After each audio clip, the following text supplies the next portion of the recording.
This is Pod Populi, podcast for the people. Hey there, and welcome to the Cinnamon Effect podcast. I'm your host, Kimberly Hand, and I'm thrilled to have you with me on this vibrant journey of discovery and growth. This podcast is your go-to space for embracing intention, where you'll find clarity on your unique path, deepen those meaningful connections, and unleash your creativity like never before. We'll explore how to build unshakable confidence and celebrate the beauty of gratitude, all while savoring the calm that consistency brings to our lives. Thank you for being with me. Let's sprinkle a little cinnamon into your day and make life sweeter, healthier, and more fulfilling. Welcome back. I'm Kimberly Hand, solo on the mic today, and I've got a story to tell, guys. I went python hunting in the Everglades.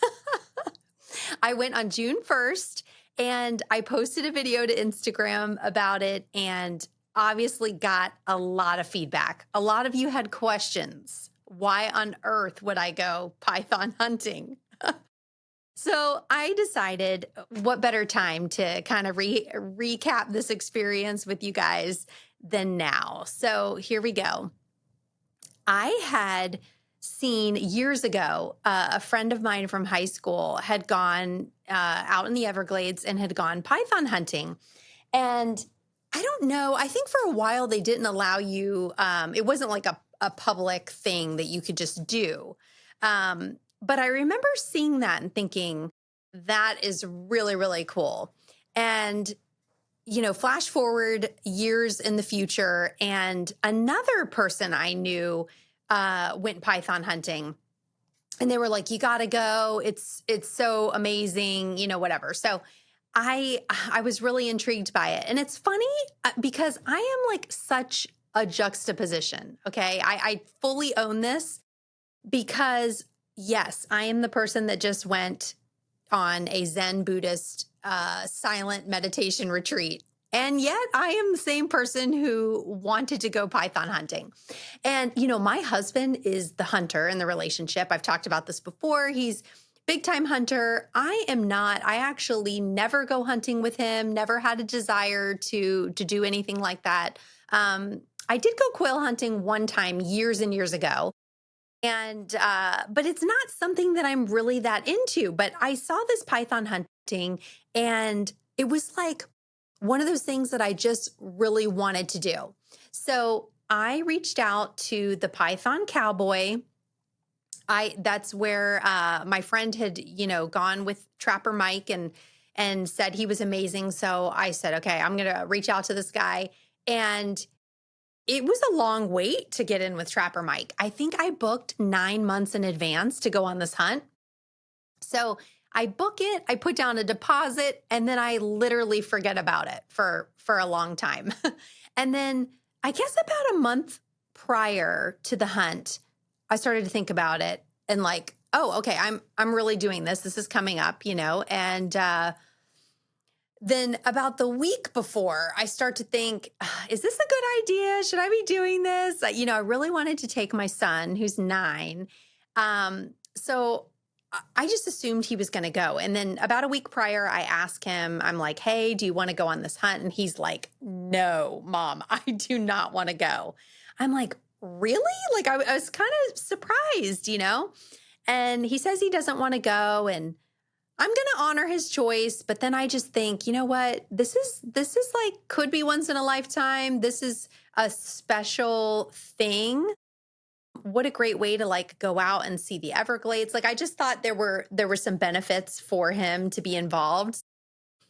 I said, okay, babe. I said, let's talk about this. Like, what are you scared of? What do you think is going to happen?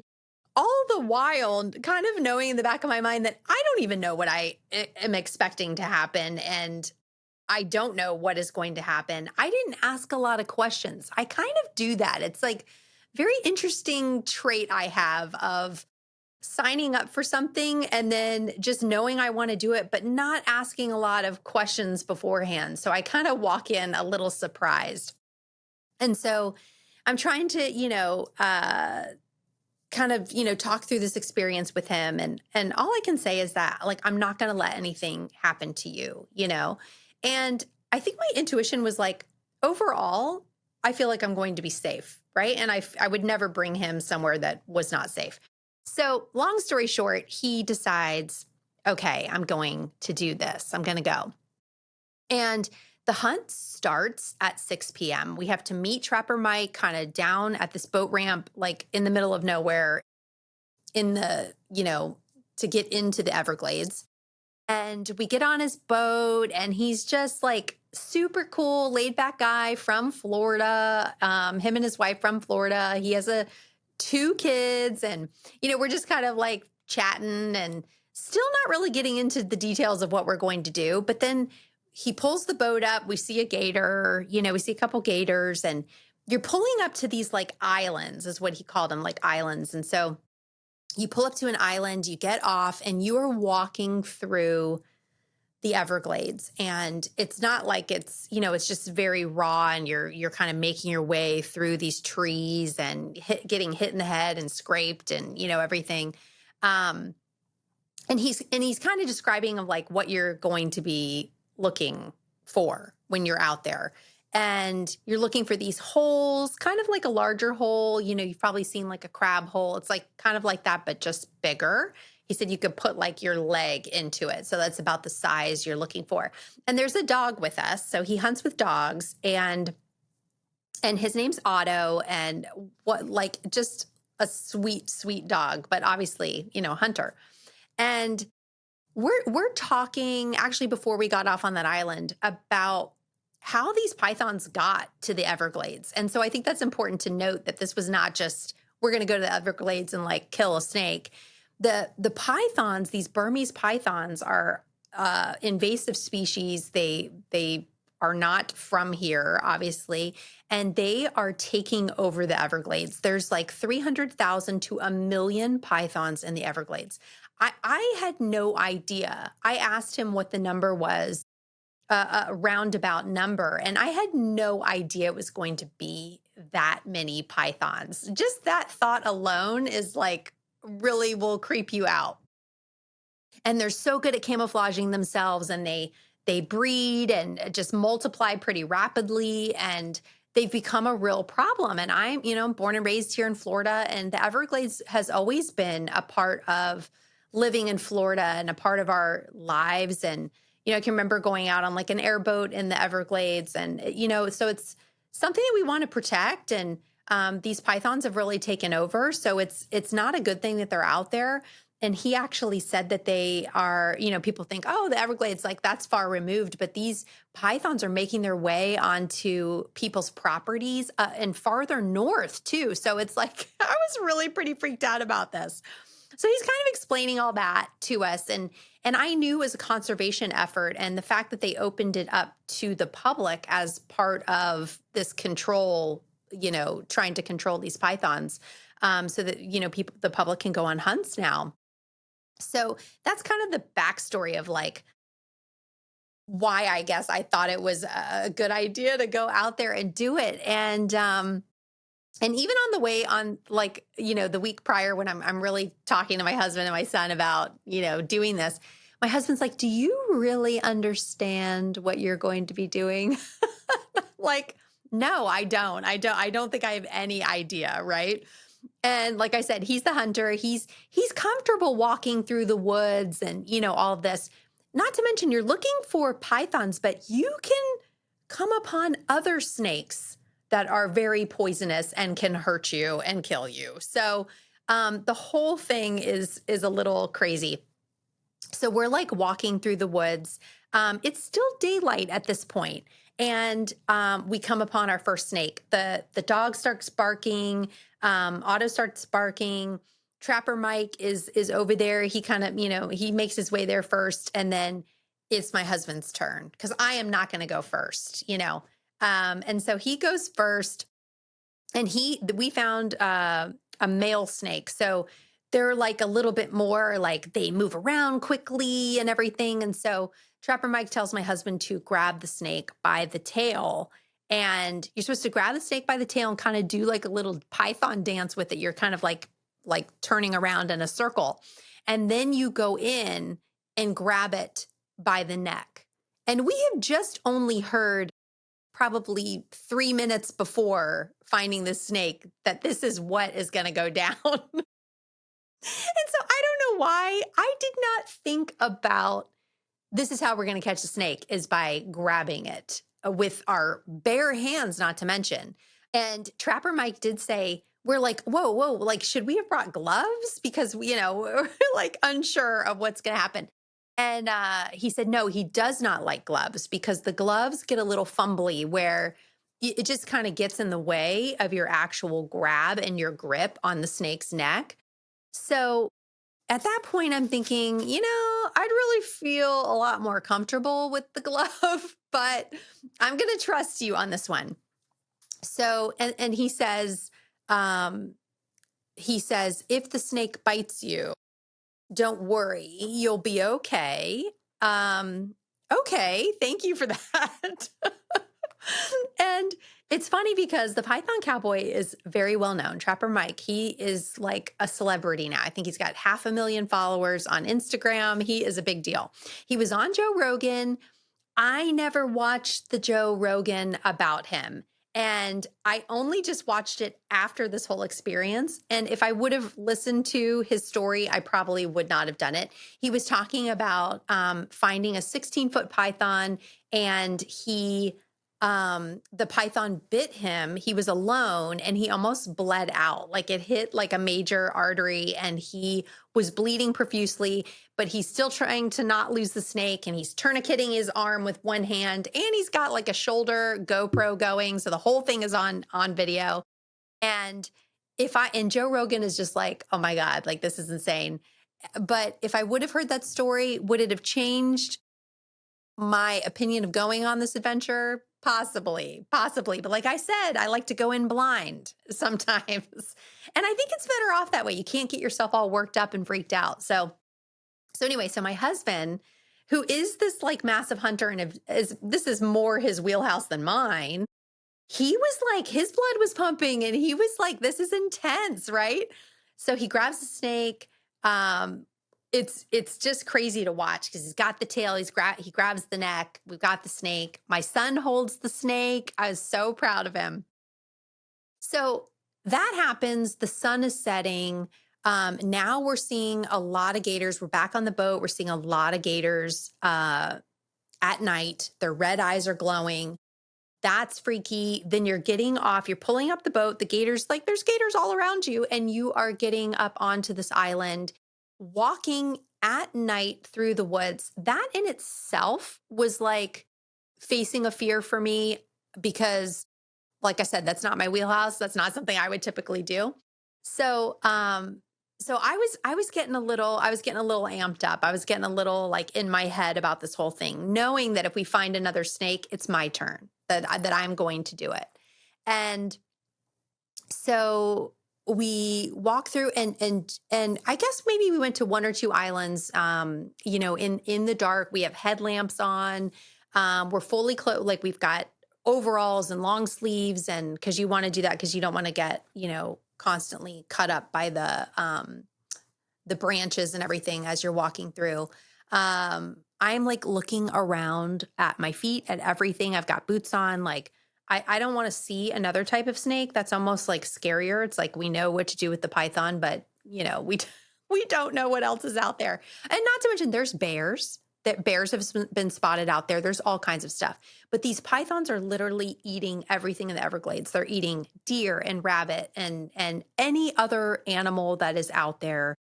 These pythons are eating and just destroying the ecosystem out there. So anyway, so we walk up. Otto starts barking and I'm like, my heart and my blood, I'm pumping, right? Because I know it's my turn. And we get over there and this is a much larger snake and it's all coiled up. And I have a video. This is a video I posted on Instagram, and I'm gonna like talk through what happens here. This is the longer form video of this. You can see we walk up on the snake. The dog has found it. Trapper Mike is kind of teasing the snake a little bit because you want to get the neck open. The neck has to be open for you to go in and grab it because you want to be really close to the back of the snake's head. you don't want to go too far down because that snake can reach around and bite you. So that was the instruction we got. And I am like kind of hovering over the snake. You can see me. And I'm really just trying to work myself up to get to the point where I can grab the snake by the neck. And he's talking me through it. He's like, you can do this. Okay, it looks open here. Like, go ahead and do it. And I hesitate. And I don't know if it shows in this video, but I try to grab it one time. And the snake is striking at Trapper Mike. It's striking at the dog. I try and grab it one time and I throw it down. I actually grab it and then let it go because I hesitated a little bit going in, and I think I touched it, kind of grabbed it, and then let it go because the snake is heavy. That snake is like 40 pounds. So you don't expect, like, I didn't expect to feel the weight of it and how it started to thrash and like kind of curl itself around. It immediately starts to like curl itself around your body. So I wasn't expecting that. So I like pick it up and throw it down basically. And he's like, get closer, get closer. And he's like, you're going to regret this if you don't do it. So that's when I go in the second time to like pick up the snake. I think that's the one grab. Oh, that's the grab where I get it. Okay, get it right there. And he's like, choke up on it. He kept saying, choke up on the head because, like I said, that snake will come back and bite you. And let me tell you, that was the most like exhilarating thing I've ever done. I was in a full sweat. I was like breathing, trying to really center myself before I go in and grab this snake, this 11 or 12-foot python. My son is standing right there. My husband is right there. My husband, I think, has never been so proud of me in that moment. He was like, I'm so proud of you. He was yelling. And my son was just like, oh my God, this is insane. Like, what is my mom doing, I think? But we all held the snake. We've got some pictures of that too. But it was just an unreal experience. And it was one of those things that I've been in situations before where it's like maybe skiing or you're doing something a little adventurous and everyone is kind of doing this one thing and you just feel like you can't do it. I've definitely been there before. And I was there in that moment thinking, I don't know if I can grab the snake. But yet here I am. I signed up for this. I drug my family here. We paid money to go on this hunt. Like, I've got to do this. And so I really did in that moment, staring down at that snake, work myself up to be like, I can grab it barehanded and hold the weight of like this 40-pound, 12-foot python in my hands. So here I do this. I feel like instantaneously, I felt like a badass. I was like, this is like the most insane thing. And I'm so glad that I did it. And so I didn't really tell anybody leading up to it that I was going to do it. So I posted this video on Instagram. Python Cowboy has it on his Instagram, and people started reaching out like, what in the world did you just do? Why did you do this? And all I could say, so glad I did it. It was funny. My one friend, everyone else was like shocked. So many people, men and women, saying they could never do anything like that. And when you do something like that, it makes you feel pretty powerful when people are saying, oh my God, I would be too scared to do that. And you did it, right? But my one friend, Nikki, who has been on the podcast, she was the only one that said, you know what? This feels like very on brand for you. This feels like something that you would do, oddly enough. And I said, you know what? You are so right. And if you followed me for a while, I've talked about like snakes being my spirit animal because of the transformation. Snakes shed their skin and all this stuff. And I just have always like, I'm scared of snakes, but also I see them and I look at them as like a positive kind of omen and a positive sign in my life when I see them, because I see snakes everywhere. And so that's when I knew that we were going to go on this hunt and we were going to find snakes, because Trapper Mike did say occasionally they go out, they don't find anything. And I was like, no, like I know if I'm here, we're going to find a snake. And turns out we found a big dog. And so the one that I got was a female. She had babies. So her belly was full. And he said that's why she was so heavy. And she was also very strong. So that's why, like, there's another video where I let out, when I actually grab it, I let out this very like throaty sound because I'm like, oh my God, like I didn't expect this snake to feel like this and to be so heavy, right? So that was the python hunting experience. It was insane. We ended up getting back on the boat. We've got these two pythons. Trapper Mike sees in the water what he thinks is a caiman, a spectacled caiman, I think is what you call it, which are also very, very rare. He said he's only seen 3 in his life. And we had an opportunity to get that as well. Trapper Mike like jumps into the water. There's gators everywhere and gets this spectacled caiman and brings it back on the boat. And it was nuts. So he was like, guys, this was an epic, epic hunt. We get in the car. My son is like, Mom, when can we do this again? So it was really an amazing experience. And, you know, the only thing I can say is that it is Year of the Snake, Chinese astrology. That was another thing that I realized like after the fact, after I went, I was like, oh my God, how fitting that I went on this python hunt during the Year of the Snake in Chinese astrology. I couldn't have planned it any better. So I thought that was very poignant.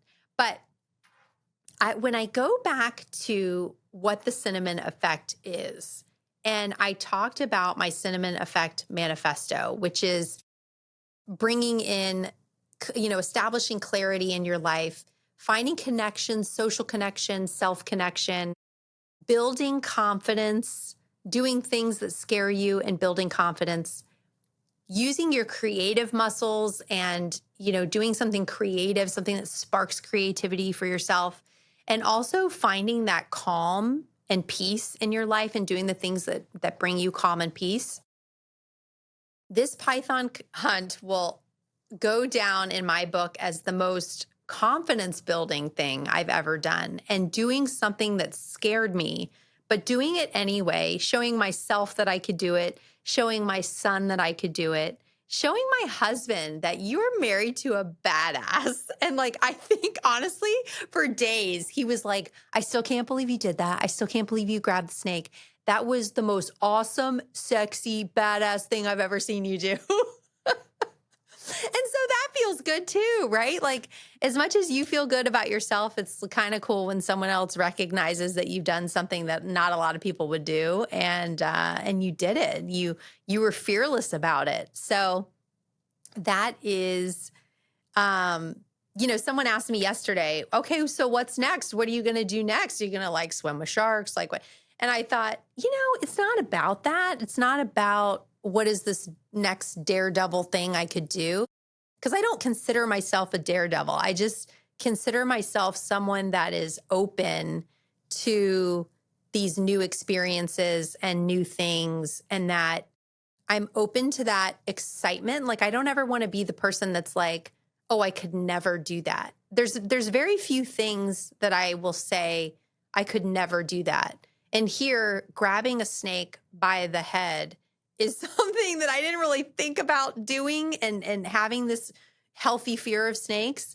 But it makes me think, if I can grab that snake by the back of the head, you know, with the fear that it could bite me, it could hit an artery, I could bleed, I could be in serious pain. If I can grab that snake by the back of the head, what else can I do? Everything else seems not that scary, right? Like there's so many things that I'm like, oh, I can totally do that. Like it was just such an amazing confidence building experience. And I'm not saying you have to go out and grab a snake by the head, but you know, if you face that fear and you do that one thing that scares you, and you do it, and you build your confidence that you could do that again, or you could do more that scares you, it opens the world up to everything. It opens up so much. And as Trapper Mike said to me, he was like, you know what? It was really fun watching you do this because I could see the fear. He goes, some people come out and they're not scared. I could see the fear. And in real time, you conquered that fear and you did it. And that feels really, really good. And so I am going to carry that through in my life. I'm going to carry this experience through. I obviously will never forget it. We'll probably be doing it again because my son really wants to do it. The experience was incredible with Trapper Mike. Shout out to Python Cowboy. He's really, I think if he had not been so calm and kind of coaching me through it, I don't know, I don't know if I could have done it. If it was someone else's energy that was like a little bit more like frantic, I think I would have had a different experience. But he was so calm and we got it done, baby. Got that 12-foot python out of the Everglades. That was going to lay eggs and have more pythons. So we did our job. It was incredible. Hopefully I answered some of your questions about why on earth I would go python hunting, but I couldn't recommend it enough. And that's it, guys. That's the Python experience. Would love to hear if any of you go python hunting, or what is the thing that you're going to do to challenge yourself? Let me know. Send me a DM. Send me an email. I would love to hear it. Thank you for listening to this episode of The Cinnamon Effect, and we'll see you next time. Thanks for tuning into this episode of The Cinnamon Effect. If you enjoyed our time together, don't forget to hit that follow button on your podcast app and sprinkle a little love by leaving us a 5-star rating and a quick review. Your support means the world to me. For even more goodness, check out the show notes where you'll find links to some of my favorite products. And don't forget to visit thecinnamoneffect.com to connect with me directly or to grab your TCE gratitude journal, your next step towards a more grateful life. I can't wait to spice things up with you again next time. Stay vibrant, stay inspired, and remember to add a little cinnamon to your life every day.